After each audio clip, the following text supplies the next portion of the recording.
స్వాగతం.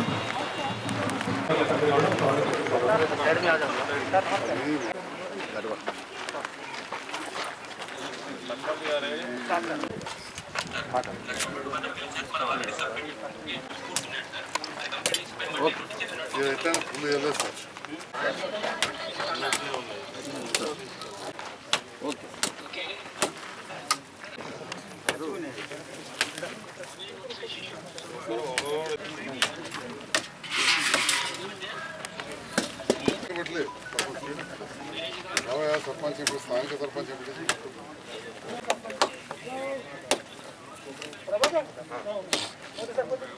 వీళ్ళు వలిగినట్టే కదా.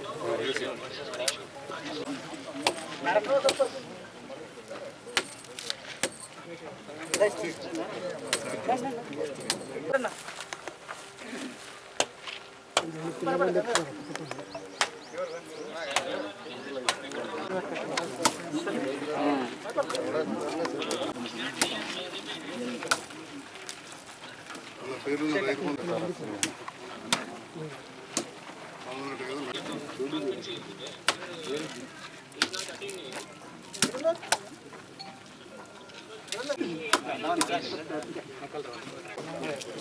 రాజేంద్ర వచ్చిన మొరపిల్లి రాజేంద్ర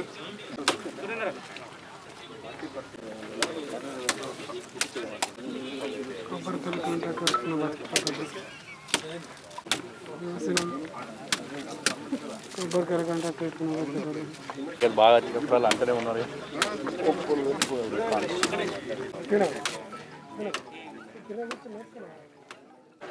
మా గ్రామానికి రైతు వేదిక ఇచ్చినందుకు ప్రత్యేకంగా అందరికీ ధన్యవాదాలు తెలియజేస్తున్నా సార్. ఈ కార్యక్రమాన్ని కొనసాగించవలసిందిగా కోరుతున్నాను సార్. ఈ రైతు వేదికలు రైతులకు ఎంతో ఉపయోగపడతాయి. మీ రైతుల సమస్యలు ఏవి ఉన్నా కానీ మీరందరూ డిస్కషన్ చేసుకోవడానికి చాలా ఉపయోగంగా ఉంటుంది. అందుకే మన గవర్నమెంట్ ఈ రైతు వేదికకు మనకు ఇచ్చినందుకు వారికి ధన్యవాదాలు. ఈ రైతు వేదిక నిధులు మన కేంద్ర ప్రభుత్వం ఉన్నాయి, రాష్ట్ర ప్రభుత్వం ఉన్నాయి. మనకు ఇద్దరు కలిపి రైతులకు మంచి జరగాలని ఇచ్చినారు. మీరందరూ కూడా కృతజ్ఞతతో ఉండి ఇంకా ముందుకు వెళ్ళాలని నేను కోరుకుంటున్నాను. 80 గ్రామ పంచాయత్స్ను 71 వ్యవసాయ క్లస్టర్లుగా విభజించి ప్రతి ఒక్క క్లస్టర్లో ఒక్కొక్క ఏఈఓని అగ్రికల్చర్ ఎక్స్టెన్షన్ ఆఫీసర్ని అపాయింట్ చేసుకొని ఫార్మర్స్కి కావాల్సిన ట్రైనింగ్ కావచ్చు అవన్నీ చేసుకోవడానికి రాష్ట్ర ప్రభుత్వం ఒక్కొక్క వ్యవసాయ క్లస్టర్కు ఒక్కొక్క ఏఈఓని అపాయింట్ చేయడం జరిగింది.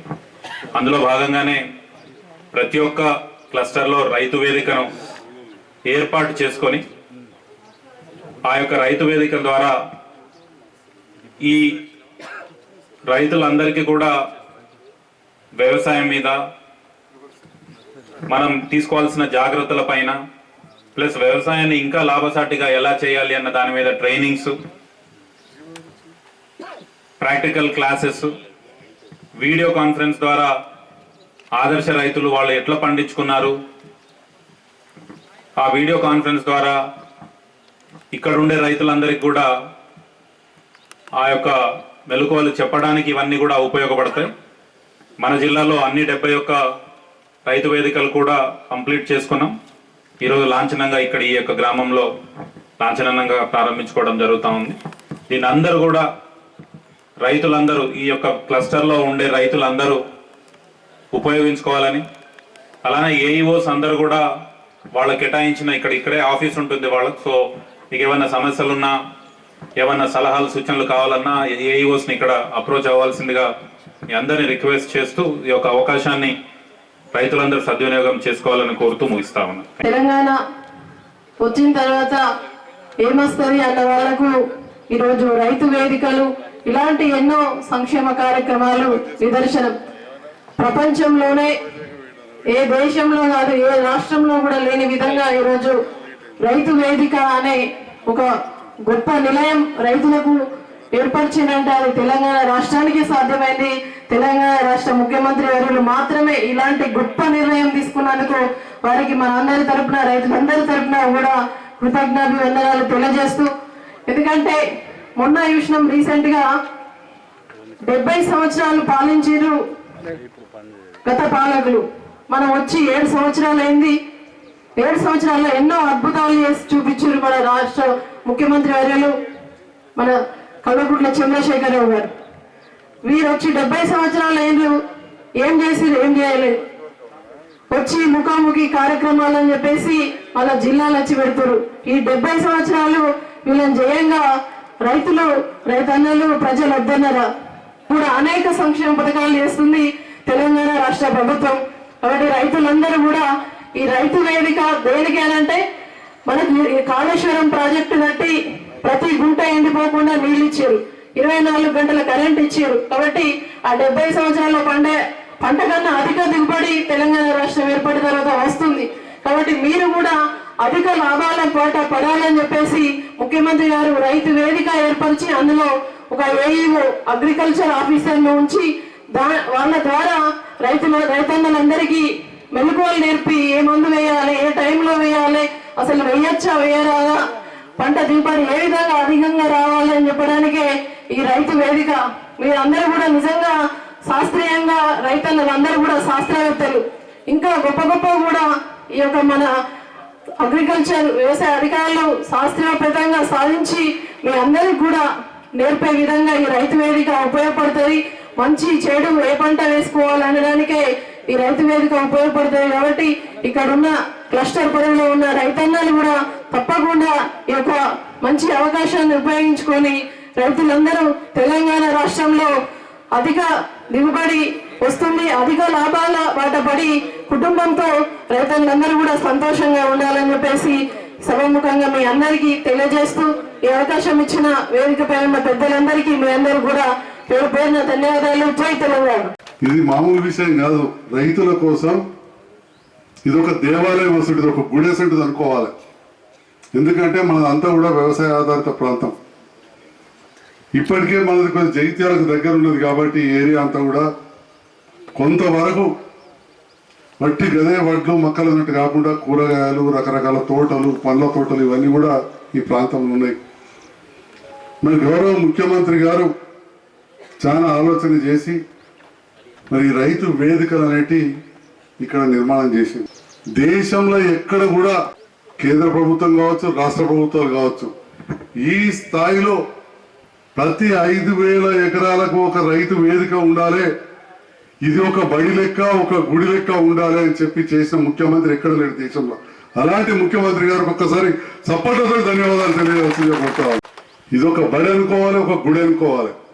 బడిని ఎందుకు అనుకోవాలంటే వ్యవసాయంలో ఎప్పటికప్పుడు మార్పులు ఉంటాయి నేర్చుకోవడానికి. మరి అదే విధంగా ఒక గుడి పైన వెంకటేశ్వర స్వామి ఉండొచ్చు, కానీ ప్రతి మన బడి కూడా ఒక దేవాలయం నేర్చుకుంటాం. మరి అట్లనే ఇక్కడ నుంచి మనం ఎన్నో నేర్చుకుంటాం. అలాంటి కార్యక్రమాలు చేయడానికి ఇది ఇక్కడ పెట్టింది. దాని గురించి చాలా విషయాలనే మీకు రెగ్యులర్గా చెప్తా ఉంటారు, గౌరవ మంత్రి గారు కూడా మాట్లాడతారు. మరి ఇవాళ మనం చూస్తున్నాం వ్యవసాయంలో చాలా ఇబ్బందులు అవుతున్నాయి, అయితలేవని కాదు. ఇవాళ మీరు అందరూ ట్రాక్టర్లతో వ్యవసాయం చేస్తారు, హార్వెస్టర్లతో పోతారు, ఓదికో డీజిల్ ధర పెరిగిపోయింది. పిల్లగాళ్ళు రైతులు బండ్ల మీదనే మనం పోయేస్తాం, పెట్రోల్ ధర పెరిగిపోయింది. నేను చదువుకునేటప్పుడు ఇక మీకు తెలిసిన ఊరికి ఇన్నే కదా, పక్కకినే, అంత 1/2 కిలోమీటర్ కూడా కాదు, ఇది గట్టిగా మాట్లాడి తినబడతారు. నాకు సైకిల్ పట్టు ఉంటుంది SD ఆ కాలంలో. చదువుకుంటే మా నాన్న కొని ఇచ్చాడు. సరిగ్గా 9 రూపాయల కలిపి 10 రూపాయలు అయింది పెట్రోల్. వారం రోజులు ఇద్దరు అట్లా. మరి ఇప్పుడు పరిస్థితి ఏంది? పోయిన సంవత్సరం 68 రూపాయలు డీజిల్ ఉంటే ఇప్పుడు 88 అయింది. పెట్రోల్ 74 ఉంటే 94 అయింది. ఇక ఒక్కొక్క దగ్గర 100, ఇవాళ 94. అంటే ఈ రకంగా పెరుగుతా పోతున్నారు. మరి ఇన్ని ఇబ్బందులు ఉన్న సందర్భాల్లో కూడా మన రైతన్నలు వ్యవసాయం చేస్తున్నారు. మన ప్రభుత్వం అన్ని విధాల సహకరిస్తూ ఉన్నది. ఇవాళ నీళ్లు కావచ్చు, కరెంటు కావచ్చు, ఇవన్నీ కూడా చేస్తుంది. మరి ఈ ప్రాంతంలో ఈ రైతు వేదికను మన అంబార్పేట, హస్నాబాద్, తిప్పనపేట, దరూరు, మన ఈ గ్రామాలకు సంబంధించి ఈ క్లస్టర్ ఏర్పాటు చేసిన లింగంపేట ఇవన్నిటికీ దీన్ని ఇక్కడ వచ్చి రైతులు అదేవిధంగా మన అధికారులు ఉంటారు, డిఏఓ గారు, ఏఓ గారు, ప్రతి 5,000 ఎకరాలకు ఒకరు ఉన్నారు. తప్పకుండా మీరు వాళ్ళతో చర్చించి ఏం పంటలు వేసుకోవాలని మార్పులు చేర్పులు చేసుకోవాలి. ఎందుకంటే మొత్తం కూడా పోటీతత్వం అయిపోయింది, మునుపటి లెక్క కాదు, ప్రపంచీకరణ అయిపోయింది. ఇవాళ మనం జైత్యాలు ఏం ధర ఉంటే గది పండించుడు కాదు, ప్రపంచంలో దేనికి డిమాండ్ ఉంటే గది పండించే స్థాయికి ఉన్నవాడే మనం మంచి బాగుపడతాం. మన వ్యవసాయ శాఖ మంత్రి గారు వచ్చింది, వారు చెప్తుంటే నేను కూడా ఎంటపోయినా. మల్లాపురం మండలం రమణరావు ఎమ్మెల్యే గారు కూడా, అన్న ఈశ్వరన్న గారు చేపించారు. వారు చెప్పుకుంటారు ఓ దేశం పూలు పండిస్తుంది, ఆ పూలతోటే బతుకుతుంది మొత్తం పూలు ప్రపంచం అంతా. మన దేశం కూడా వస్తాయి. మనకు కూడా తెలుసు కివీ ఫ్రూట్ న్యూజిలాండ్కి వెళ్ళి వస్తుండే, మన దగ్గరికి వెళ్ళి కొందరు పనిచేస్తుంది కూడా అక్కడికి పోయింది. ఓన్లీ పనులతోటే బతుకుతుంది అన్నట్టు. మరి మనది ఇంత పెద్ద దేశం, వ్యవసాయ దేశం. రేపటి నాడు మార్పులు రాక అందరం కదే వడ్లంటే తినేటోడైతే కావాలి కదా. కాబట్టి మార్పులు చేర్పులు, ప్రపంచంలో ఏది ధరలు ఎక్కువ ఉన్నది, ఏది తక్కువ ఉంది, ఏ రకంగా చేయాలి, ఈ రకంగా మనం అన్నీ నేర్చుకోవడానికి మనకు వస్తాయి. మరి మన ముఖ్యమంత్రి గారు ఎన్నో పథకాలు తీసుకొచ్చారు, మీకు తెలుసు. ఏదో కొందరికి వస్తున్నాయో లేదో కానీ ఇక్కడ 340 ఇళ్ళు ఉంటే 255 మందికి పింఛన్లు వస్తున్నాయి. దేశంలో ఏ 1-2 రాష్ట్రాలు తప్పితే ఎక్కడ కూడా 1000 రూపాయల పింఛన్ ఇచ్చిన నాతులు లేరు. ఇవాళ మన దగ్గర 2,116 వస్తుంది. చాలా మంది మాట్లాడుతుంటారు ఏం చేసింది.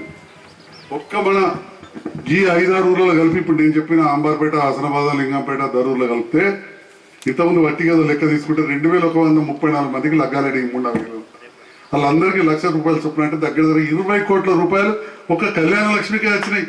ఒక కళ్యాణ లక్ష్మి ఆడబిడ్డలకు అంటే కేసీఆర్ వస్తే ఏమొచ్చింది, తెలంగాణ వస్తే ఏమొచ్చింది అంటే ఇక చెప్పుకుంటూ పోతే ఎన్నో వచ్చినాయి. మరి ఈ రకంగా మన అంబార్పేట గ్రామాన్ని కూడా మనం అభివృద్ధి చేసుకుంటున్నాం. జగిత్యాలకు దగ్గరే ఉంది. మనం కళ్యాణ మండపం కట్టుకున్నాం, మంచిగా భోజనశాల కట్టుకున్నాం, ఇంకొక మంచిగా చేసేది ఉన్నది. మీ గ్రామ పంచాయతీ బిల్డింగ్ కూడా శాంక్షన్ అయింది. అతి త్వరలోనే మనం దక్కదాన్ని కూడా ప్రారంభించుకుందాం. మరి అదేవిధంగా రోడ్డు కూడా శాంక్షన్ చేసాం. ఒక్కటొక్కటిగా మనం ఇక్కడ అభివృద్ధి చేసుకుంటున్నాం. ఈ గ్రామాలన్నీ కూడా ఒక్కటే రోజు ఉన్నదంతా ఉల్టాపుల్టా కాదు. మనం ఉంటాం, మన కుటుంబం ఉంటుంది. ఒక కుటుంబం మంచిగా డెవలప్ కావాలంటే ఒక తరం మారుతుంది. ఆ పిల్లగాళ్ళు బాగా చదువుకొని మంచిగా పైకి వచ్చి లేకపోతే మంచి వ్యాపారంలో వస్తే మారుతుంది. మరి మన ముఖ్యమంత్రి గారు ఈ తెలంగాణ రాష్ట్రాన్ని ముందరికి తీసుకెళ్ళడానికి అన్ని విధాల ప్రయత్నం చేస్తున్నారు. మేము కూడా ఇక్కడ గౌరవ మంత్రి వాళ్ళు మా పెద్దన్న ఈశ్వరన్న గారి నేతృత్వంలో మా సోదరి జడ్పీ చైర్మన్ గారు మిగతా నాయకుల సహకారం తీసుకొని తప్పకుండా ప్రమాణంగా మా మంత్రిగా ఎల్లవెల్ల అందుబాటులో ఉంటూ అభివృద్ధిలో అన్ని విధాల ముందుస్తామని చెప్పి తెలియజేస్తూ మరి మరొక్కసారి ఈనాడు రైతు వేదిక ప్రారంభోత్సవం సందర్భంగా వచ్చిన పెద్దలు, వివిధ గ్రామాల నుంచి వచ్చిన రైతులు, నాయకులందరికీ, అధికారులకు ధన్యవాదాలు తెలియజేస్తూ శుభాకాంక్షలు తెలియజేస్తున్నా. జై హింద్, జై తెలంగాణ. ఈరోజు ఈ యొక్క రైతు వేదికను మనం ప్రారంభించుకోవడం జరిగింది. రైతు వేదికలు ఎందుకోసం, ఏ ఉద్దేశంతో ఏర్పాటు చేయబడినటువంటి విషయాలను ఇప్పటికే మా గౌరవ శాసనసభ్యులు, జడ్పీ చైర్మన్ గారు, కలెక్టర్ గారు వివరంగా చెప్పడం జరిగింది. మీ అందరికీ కూడా తెలుసు, తెలంగాణ రాష్ట్రం ఏర్పడిన తర్వాత ముఖ్యమంత్రి గారు నమ్మింది ఒక్కటే, అనేక సంవత్సరాలు అనేక ఇబ్బందులు ఇచ్చినటువంటి తెలంగాణ రైతాంగానికి శాశ్వతమైనటువంటి పరిష్కారం చేయాలనే ఉద్దేశంతో కొన్ని ప్రధానమైనటువంటి వాటిపైన దృష్టి పెట్టి వాటిని శాశ్వతమైన పరిష్కారం చేసుకుంటూ ముందుకు పోతున్నటువంటి ప్రభుత్వం తెలంగాణ రాష్ట్ర ప్రభుత్వం. వారు నమ్మింది ఒక్కటే, రైతులు బాగుంటే రాజ్యం బాగున్నట్టు, రైతులు బాగుంటే ఆ రాష్ట్రం బాగున్నట్టుగా మనం భావించవచ్చు.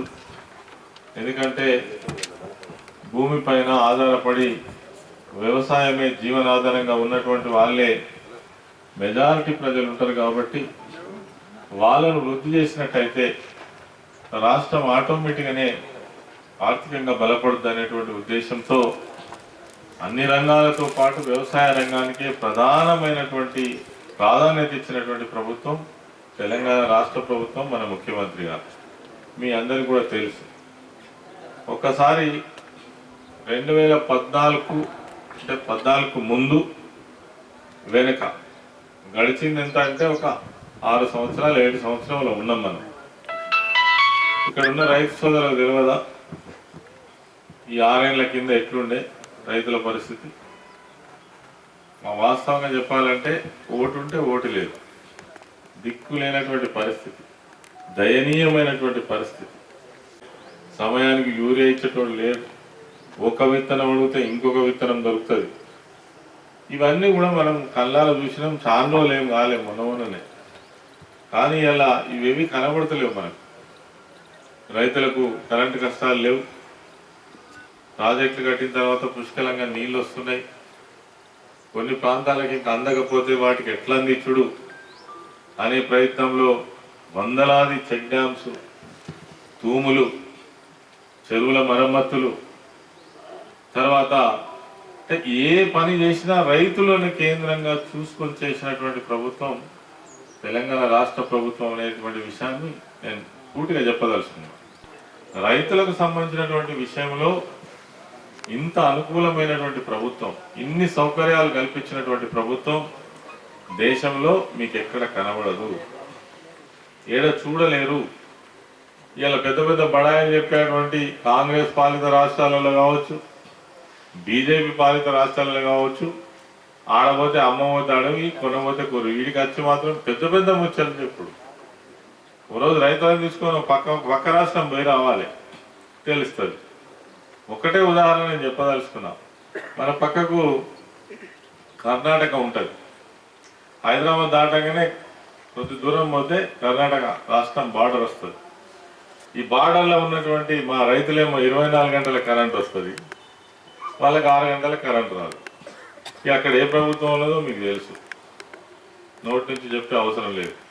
ఈ పెద్ద పెద్ద ముచ్చట్లు మేము వస్తే నరికేస్తాం, కొరికేస్తాం, ఇంతకంటే బాగా బ్రహ్మాండంగా చేస్తామని పెద్ద పెద్ద ముచ్చట్లు చెప్పుడు.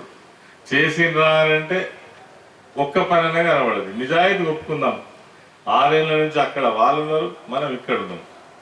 ఓ ఆయమన్న పని రైతులకా, ఎస్సీలకా, బీసీలకా, వెనుకబడ్డలకా, చదువుకునే పిల్లలకా, ఓ వైద్య రంగంలోనా, విద్యారంగంలోనా, ఓ పరిశ్రమలు తెచ్చడంలోనా, లేదా నిరుద్యోగులకు ఉద్యోగాలు ఇచ్చడంలోనా ఏ ఒక్కటి కనబడదు. కానీ మస్తుగా మాత్రం మాట్లాడతారు, చేసేటోళ్ళని మాత్రం తిడతారు. ముఖ్యమంత్రి అంటే విలువ లేదు, ఏది పడుతుంది మాట్లాడే. ఒరే తొరే అని ముఖ్యమంత్రి మాట్లాడిన రోజులు మనం ఎన్నడూ వినలే, ఇలా కొత్తగా చూస్తున్నాం. కాబట్టి నేను రైతులకు ఒకటే మాట చెప్పదలిసేది ఏంటంటే, ఏం జరుగుతుంది మనం కూడా అర్థం చేసుకోవాలి. అందరి మనసు నిండా ఉంటుంది, ఎవరిని కదిలించినా మా కేసీఆర్ గారు వచ్చినాకనే రైతులకు బ్రహ్మాండంగా మేలు జరిగింది అనేటువంటి విషయం ప్రతి ఒక్కరికి తెలుసు. తర్వాత ఈ రైతు వేదికలు కోసం ఇదొక కొత్త కాన్సెప్ట్, ఒక వినూతనమైనటువంటి వ్యవసాయ విధానాన్ని రాష్ట్రంలో అమలు చేయాలి. ఇదే దేశానికి దిక్సూచి కావాలనుకొని మన ముఖ్యమంత్రి గారు దీన్ని ప్రారంభించడం జరిగింది. దీని ఫలితాలు మనం ముందు ముందు చూడబోతాం. కొన్ని ఫస్ట్ ఏం అర్థం కాకపోయినా కానీ ఈ రైతు వేదికలు ఎందుకోసం, దీని ద్వారా ఏం జరుగుతుంది, రానున్న కాలంలో రైతులకు ఏ రకమైనటువంటి ఒక మంచి అవగాహనతో కూడినటువంటి వ్యవసాయం ఏ విధంగా ముందుకు పోతుంది అనేటువంటిది రైతు వేదికల ద్వారా మనకు అనేక విషయాలు తెలుసుకునే అవకాశం వస్తుంది.